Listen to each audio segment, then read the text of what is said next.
Welcome to another episode of Palm Harbor Local. I'm your host, Florida native and real estate ninja, Donnie Hathaway. You know, I started this podcast because I'm extremely passionate about connecting you with the people and the local businesses that make Palm Harbor so special. Palm Harbor, Florida is a great place to live, work, and play. It has everything you could dream of, from the food, the outdoors, the lifestyle, to the people in the community. I wanted to create a podcast that connected the community and inspired everyone to live better. To join this community and stay up to date on all things Palm Harbor, visit my website, it's palmharborlocal.com, and sign up there to join the locals. And remember, together, we keep Palm Harbor local.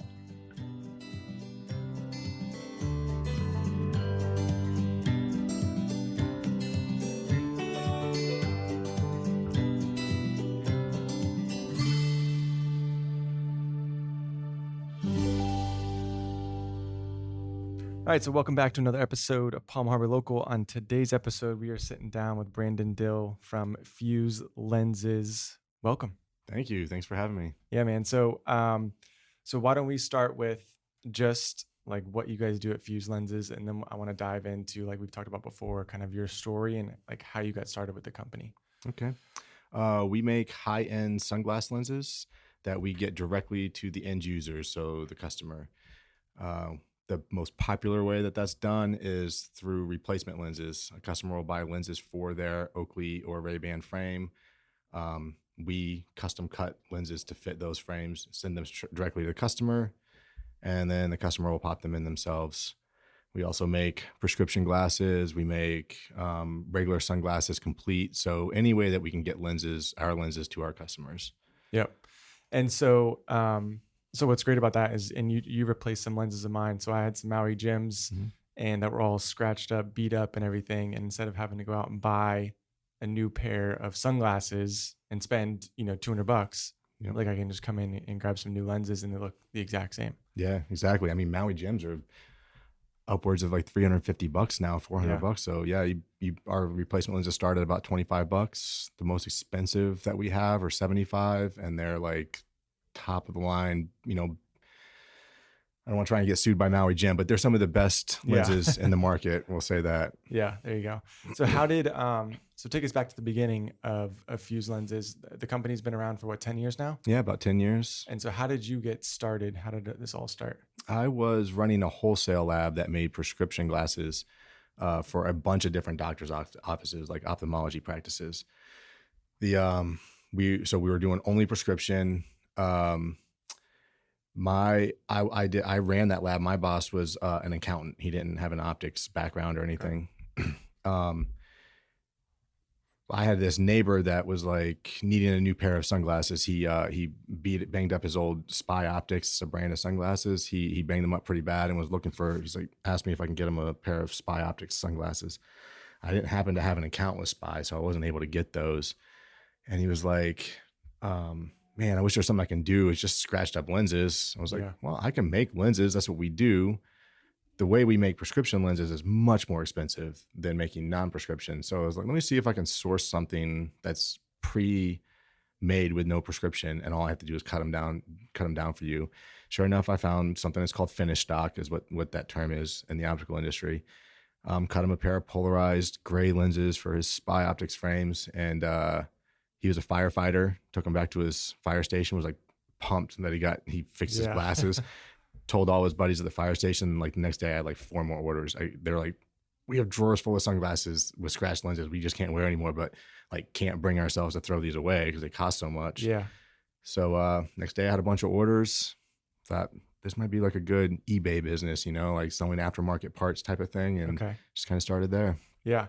And then so you started. Did you ever have a background in this business, or did you ever think you would get into this business? How did you get into that? In optics in general, my dad was the first lab manager at the first ever VisionWorks. I kind of grew up in that field. It's not a super glamorous field, but it's really small. Like everyone kind of knows everyone. So when I was 16, he got me a job. He wasn't working at VisionWorks anymore, but pulled some strings, got me a job at VisionWorks working in their lab making prescription glasses. Okay. So literally VisionWorks was my first job. I mean, I washed dishes at a pizza place when I was 15, and then 16, I started working in making prescription glasses. Okay. And then I didn't consider myself a business person at all, and I never really thought I'd be going into business for myself. But I worked at VisionWorks for like 10 years, worked myself up the ranks, became like a territory director for them. Okay. And then a headhunter called me. I was living in Orlando at the time. Headhunter called me and was like, "Hey, we're opening this lab in Clearwater. We want you to come run it." So I went to go work for that lab. As I mentioned before, my boss there was the owner and he was an accountant. So no optical background, but I got a good lesson in business from him. He trusted me to run his lab and his operations, and I got a lot of business knowledge from him. So Okay. yeah, he's kind of a mentor in that respect. And so you grew up in the area. So you moved away to Orlando for a little while and then came back. Yep. I moved to Orlando for a few years.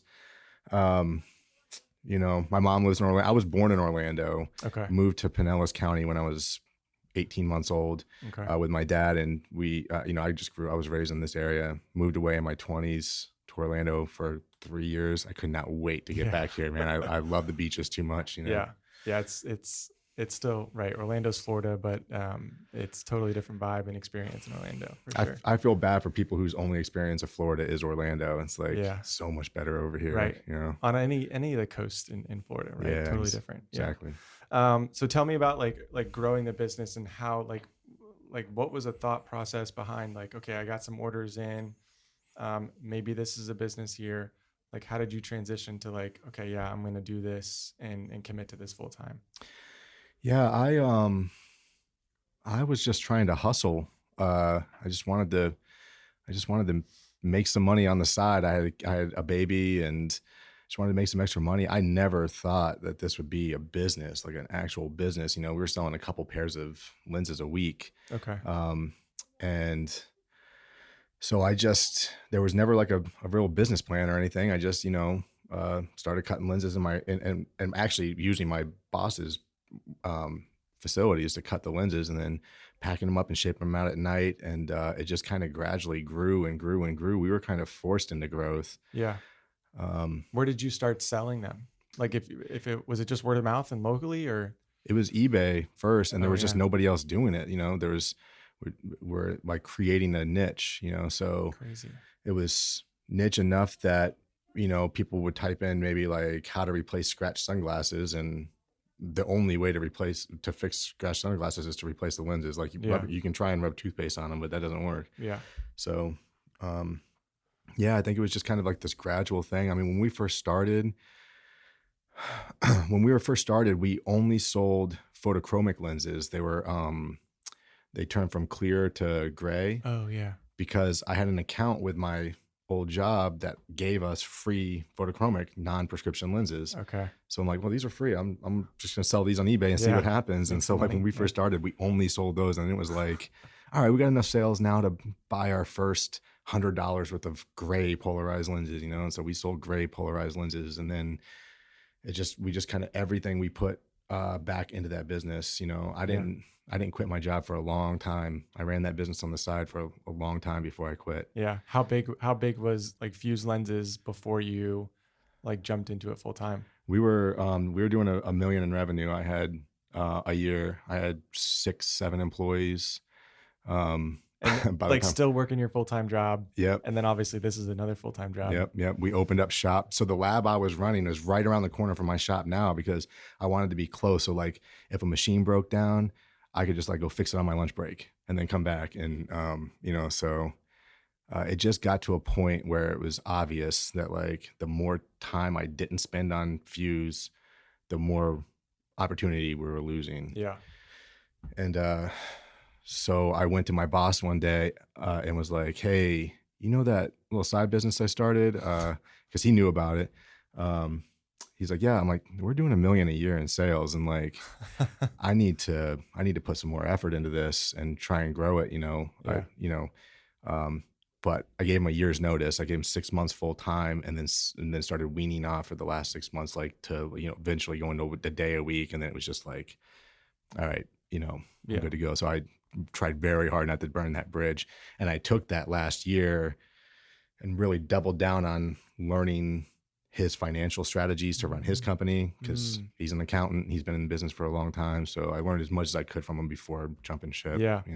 That's super smart. And I think like that, like starting a side hustle is probably like a great way to start a business, right? Without Yeah. like needing, to make it.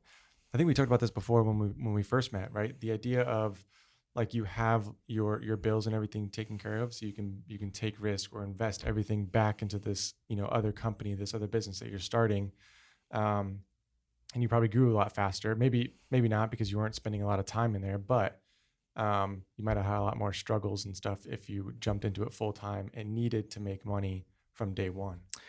Yeah, I tell a lot of people, I mean, I only know one way to do it. I know there's a lot of people that go out and get like venture capital and start these Right. big things right out the bat. They have like these great ideas they're selling out on. Um, I only know the kind of start from the ground up with nothing. Literally, like when somebody says you can start a business with $0, I literally started this business with Yeah. $0. Right. Um, when I just tell people that like, don't quit your day job if you don't have to, because yeah, if I was feeding my family out the income this was producing, which wasn't much in the beginning, maybe I would have never taken the risk to put the gray polarized lenses in there. And if we didn't do gray polarized, I mean, photochromic lenses now are like one of our worst performing lenses. There's still a need for it, but it's not big. Yeah. I would have put in a batch of inventory of the next lens. Like, that $100 of gray polarized lenses would have been taking food out of my family's mouth. And, let's face it, business is all about risk. Yeah. If you're not willing to take risks, then it's going to be hard to grow. Yeah. Slow growth, painful growth. Right. Yep. Yep. So I want to ask you a couple questions. One of them that you mentioned before is on like staying focused, right? I feel like that's a hard thing. It's something I struggle with too. And I think it's a hard thing now with so many distractions that we have around us with our phones, like constantly on us. So, when did you realize that was like a struggle? And then like, what are some things that you have done to help you like lock in and stay focused when it's important for you to stay focused? I would say I probably realized far too late that I have a problem with focus. I have a friend that ran this personality survey Yeah. program called Culture Index. Check it out if you haven't. And it's just, you just click these boxes that describe who you think you are or whatever. And, it spits you out a personality profile. And he was describing this personality profile to me. And I have this profile called a trailblazer, which is a very visionary. Like I'm just always thinking about the future. I never, ever, ever think about the past. I'm like, I'm just not that type of person. Right. Anyways, he's describing this personality profile and he's like, yeah, you're not very attention to detail. You're not like detail oriented. You kind of like, you take risks. He's like, you probably lose focus all the time. Like the next shiny object that rolls by, you're going to like, want to grab after that. And I'm like, man, that is so me. And it's like hurting my team, because Yeah. we'll be midway through a project and, be like, oh, you know what? Let's drop that and let's go over here and do this. Like I'm just constantly changing gears, Yeah. and I still do. But what we started doing as a result of that was, I started reading up on it, about focus. And I read this book called Radical Focus. Okay. I can't think of the author off the top of my head, but it's like a little short, like Aesop fable type of thing where this business guy creates this objectives and key results system for his team where like every quarter we come up with a quarterly objective. Our whole leadership team comes up with this quarterly objective. Mm-hmm. And then we measure that objective with three to five measurements somehow, like which we call key results. So it's OKRs is what we call this. Okay. And then we have all of our tasks. And if those tasks aren't aligned with that objective, we don't worry about it. Like we put that down into like another like task to come. And then maybe in the next quarter, our objective will change, So like usually in the slow season for us, our objectives will be a lot more about like building the foundations of our processes. So when we get busy again, we'll be more secure and ready to grow again. Mm-hmm. Where we're not going to worry about bringing in new product and stuff in the slow season. We worry about that more in the busy season. So like that kind of has helped us get focused, and it helped me get an idea quarterly to a team and not have to I really had to bite my tongue for the rest of the quarter to not try and change things. Yeah. Stick with it for that full quarter until it's done. Right. Yeah. I like that. And that's like a book. So I read Traction, and they have a like similar concept where they have quarterly rocks in there, and then like an issues list. And it's like, the issues list is everything that needs to be solved in order to meet your quarterly rocks or quarterly objectives that you're trying to accomplish. I like that. I'll read that book. So like now this is my problem. I'll read that book and then I'll go and change our OKRs to be more like Traction or something like that. But if my team's listening, sorry guys, this is coming. And I think that's the hard part about being a business owner is, you see this, you hear about this new idea, and then maybe it's almost better to like take a step back and like, okay, let's think about this before because I'm the same way. Like I'll read something and be like, that's really cool. Like that would be great for my business. But maybe you take a step back, or you put it on that list of like, we'll revisit that next quarter. Right. And then like, that's when you like, review it and see if it's a good fit for your overall goal for that year. What's up, Palm Harbor? It's your host, Donnie Hathaway. If you are looking to stay up to date with all things Palm Harbor, then visit my website. It's palmharborlocal.com. Super simple. You can sign up there, join the locals, where I'll be sharing more information on local events, local history, and what's happening in Palm Harbor. I really want to create and add more value to you as a listener for spending your valuable time tuning into my podcast. So join me there, keep listening, and remember, together, we keep Palm Harbor local. It's kind of a balance though too, because if you're focused on staying the same, you're gonna lose in the long run. Like change is good in business. I mean, like COVID hit, and we're just so used to changing up everything like in our business that COVID hit, and it was just like another change. Like we grew. Granted, we're in online sales, so a lot of online sales companies grew, but it wasn't like a panic moment for us. It was like, okay, well, this is another change we're going through. Just normal occurrence. Yeah, we never sit still, but when you're setting those goals quarterly, and also reading is knowledge to me. Like I read and listen to podcasts constantly. If you're not implementing any of it, then what's the point? Knowledge is wasted if it's not being implemented on some level. So, but yeah, you don't want to change. You don't want to iterate too soon. It's kind of it's a balance. And that's a struggle. Yeah, and it always will be, right? Yep. So what about, so you just mentioned like reading and like personal development, personal growth, that sort of thing. Has that like always been important to you and something that you've always been kind of drawn towards? I am not a reader. Like I'm 42 now, so I've been reading since I was 30. And I never read a book that I wasn't forced to read. Okay. Like even as a kid, like, I was not a reader. Yeah. And my old boss made me read this book called The E-Myth by Michael Gerber.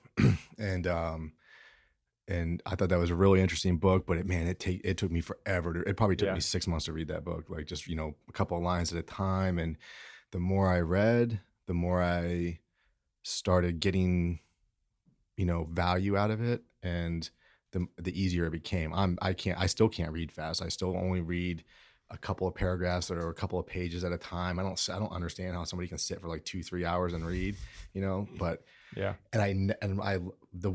two big things I learned from my last 12 years of reading is that I don't, if a book is losing me, like I just can't get into it. If I'm 100 pages into a book and I just can't get into it, I put it down. I just change. I'm not going to hate reading just because I can't get into this book. Do you come back to it? Sometimes. Okay. Yeah. But not usually. Yeah. And a lot of books you read, especially on like business and marketing and self-improvement and all that, they're just beating the same point home over and over again. Right? Yeah. Just a different point of view. Yeah. The other thing I don't do, which I think a lot of people struggle with, is like, if I'm reading a sentence and I'm like kind of going off in my own head, not paying attention to what I'm reading, I don't go back and read the sentence anymore. I used to, but oh man, I have to reread that. I have to go back. Oh, I didn't quite understand it. I'm gonna have to go back and read it again. I don't waste my time with that. I feel like I'm just soaking it in anyways. You kind of pick up, or I at least kind of pick up the message that's important for me at that time with whatever book I'm reading. So like if I go back and read the same book 2 years from now, it'll be a different message I get from it. It'll just be pertinent to that part of my life. Yeah. I think that's a good point too, right? Because you have different experiences. You're at a different point in your life, right? So I always have like a handful of books that I like to go back to and just reread for that reason, because there's, it's gonna hit different each time you read it. What's your top one? Man, so Traction right now is a good one that I really like and have implemented some things. I always go back to The Go Giver. So that's a good one. I've never heard of that just one. kind of like, they have 5 laws, and it's just it's an easy read and just a good like foundational book to read. Cool. I love the easy read ones, man. Yeah. I'll order a book on Amazon and it'll come in and be like, man, this is 400 pages. Like, I'm a 200 page guy, Yeah. But reading is probably one of the most important things for me now. I bring all my books into, you probably saw the library at my office where like I have my team, like if you want to get inside my head, just read these books I've been reading. And so are you Audible, or do you like reading the physical copy of the book? I'm usually physical copy. Yeah. Like I like Audibles for like, I actually have a couple of books that are just in my phone for like when I'm running or something in the morning. Yeah. Like books that aren't necessarily helpful, like Animal Farm is one of my go-tos. I love that book. Okay. And then that Pablo Coelho book. Pablo Coelho, is that yeah, I think I know which one you're talking about. The Alchemist. Yes. The Alchemist. That's a good one. That audiobook is like the guy's voice who's like reading it is just so soothing. So like it'll be like dark. I'm running in the morning and I'm just listening to that book. I love it, man. But usually I'm listening to podcasts or something, and I like to read the books, and I like to read the hard books so I can bring them into the office and other people can like share them. Yeah, cool. So what's one of your top books right now? Or just top books of all time? Yeah, I'd say the book that changed my life was probably Think and Grow, or not Think and Grow Rich, Rich Dad Poor Dad. Oh yeah. Like that got me, and that's the case for a lot of people. I found out. That was me. Yeah. Yeah. That was the first book I read that got me. And so same thing with you. Like I didn't read growing up or whatever as much. And then for whatever reason, I was like, I need to change something. And I wanted a book on real estate or personal development, something like that. And so I settled on Rich Dad Poor Dad. And that was a book. I'm like, oh shit. You realize it's a mindset in that book. Like it's not an intelligence thing. It's not how you're brought up. It's a mindset. Like, success is a mindset. So, I really love that one. Good to Great is an awesome business book. Oh, okay. I've heard that mentioned a lot. Yeah, that's a really good like kind of customer experience book. And like there's all kinds of like, if you're a CEO, like The Hard Thing About Hard Things is really good. Anything I read about like Jeff Bezos, like kind of makes me depressed, because I'm like, man, that guy had it figured out. He literally knew what he was doing in '98. He knew what he was doing. It's like he's so ahead of the curve. To have that vision for all of that is crazy. Right? Yeah, it's crazy. Yeah. But those are a couple of my favorites. Yeah. And so E-Myth, that was like the first one you read? Yeah, E-Myth is really good. It's kind of about processes, and he talks a lot about like McDonald's, simplifying processes. Like McDonald's is literally run by teenagers. Is like one of the biggest companies in the world, and it's run by teenagers. Yeah, because the processes are simple and very defined and laid out. And your cheeseburger in Japan tastes the same as it does in the States. And I've tested that out. It's the very same. Similar. Yeah, it's crazy. So kind of going beyond and like the personal growth aspect, and that's like growing a team. How has that been for you who's, never thought of themselves as a business owner growing up, but now you manage, 30 plus people for your company. How has that been? Yeah, that's been the biggest struggle, I think, for me, because also in that personality profile, besides the lack of focus, is like, what makes somebody a great entrepreneur is this like drive to do everything themselves, so like you're wearing all these hats in the beginning, and like, you have this vision, you want it done a certain way. It's just easier to do it yourself. It's really hard to delegate because everything is important. And it really is in the beginning. So like the person who founds the company doesn't usually go on to be CEO for, the entirety of the company. It's very rare to see that happen.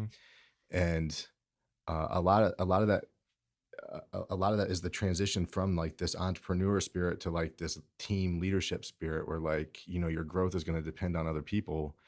There was no doubt that the pivotal moment for us as a company is when we hired our first employee. And that's when we became a business. I consider that to be when we became a business and not just a side hustle in my garage. Although that first employee was cutting lenses in my garage. Yeah. That was when it was like, okay, there's like mouths to feed. This is important now. Like there's a life on the line here. And you know, as we grew, I'd probably say to about maybe 8 employees.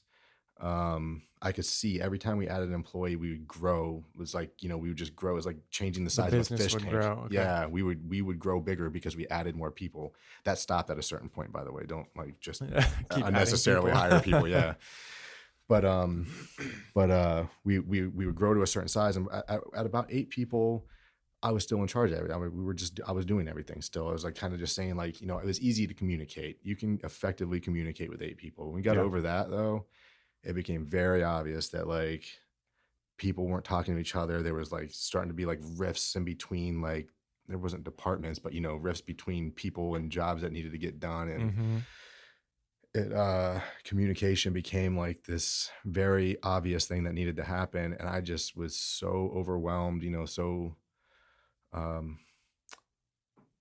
there just seemed like there was so far to go, you know? Right. So against the grain of my nature to be bringing people together to communicate, you know? So again, I turned to books and podcasts and read and studied and messed up a whole bunch along the way. And got a good team of people to buy in, you know, eventually. I mean, right now we're at 32 people. I've got 8 people in my leadership group. They are all bought in. They're all self-developers. They feel like they're part of something bigger. They understand the vision and the mission, and they're communicating that to their team. So like where we're at in their process is developing them to be able to pass this on the same way I did to their team. So at worst case scenario, we just have a group of people that are too overqualified for the positions they're in, and we can't support them. So they have to move on to somewhere else, you know? Yeah. But that's the struggle, you know, the development of people is always the hardest part, but it is the most fulfilling part. You know, like that lady running my marketing department came from Panera Bread. She was making sandwiches, and now she's a marketing director. She could leave me now and go make twice what she's making now. Yeah. Hopefully she doesn't want to, but yeah, she could. Yeah.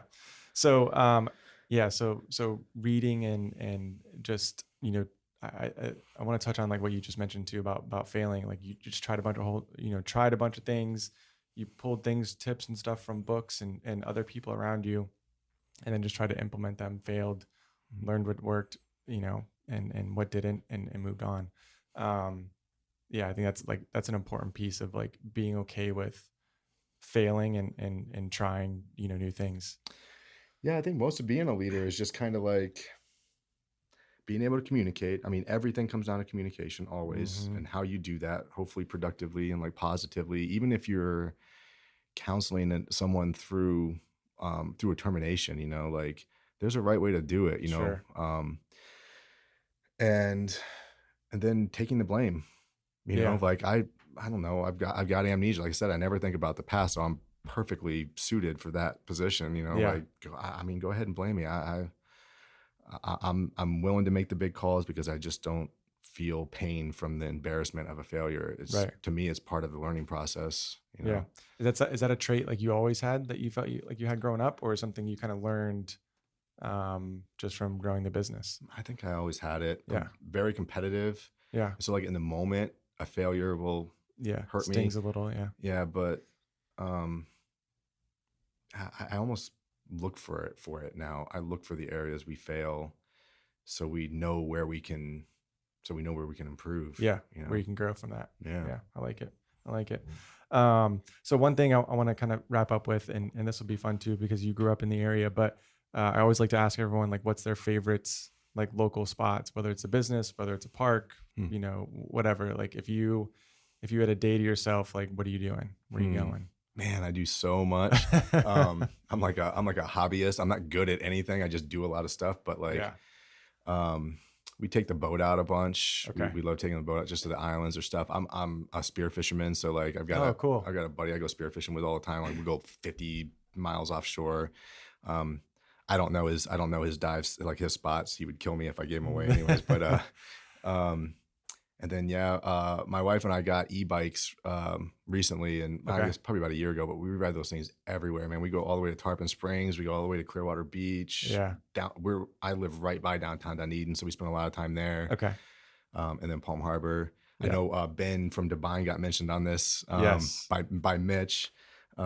He's going to be on the podcast soon. We got to get him on. Yeah, if you're watching this, you can tell that Mitch and I are friends too. You know, so Mitch is a tattoo artist. Yeah. But yeah, I'll actually be seeing Ben tomorrow, so I'll mention that. Yeah. And then so we go to Devine. Just got the best beer around. I'm not a craft beer guy, but I like their beer. Yeah.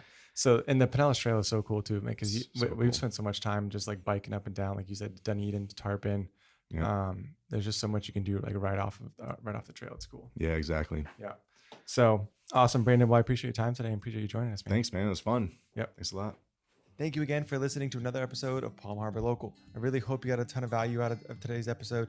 Now, if you're looking to connect with the guest or just get more information on the episode, then you can check the description below. I'll have all the links in the episode as well as a link back to my website. It's palmharborlocal.com, where you can stay up to date on what's going on with the podcast and sign up there to join the locals. Let's get after it this week. And remember, together, we keep Palm Harbor local.